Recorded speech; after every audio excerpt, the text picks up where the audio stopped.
So you're probably watching this video because you received a code to download a game for free, but you don't know where to redeem that code. And I'm gonna show you guys right now. So when you open up Steam and you're on this menu here, on the top left, you wanna go to where it says games.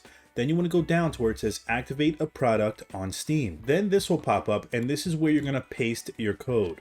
Then when you hit confirm, you will see it say activation successful, and then the name of the game that you got access to. This was just a code I received for free, so I thought I would just use this for the video demonstration. And then now you can see in my downloads that the game we just redeemed is now available to be installed. Now, if you're trying to redeem a gift card, maybe someone gifted you a $50 card for something, then you would do the same thing, but you would go up to games. Then you go down to where it says redeem a Steam wallet code. This is where if you got any gift cards for money, you would put it right here. You would paste it and then it'll add it to your wallet balance. So just keep that in mind. Product on Steam is to redeem games and Steam wallet code is to redeem gift cards. And I hope this video was helpful. Thank you for watching.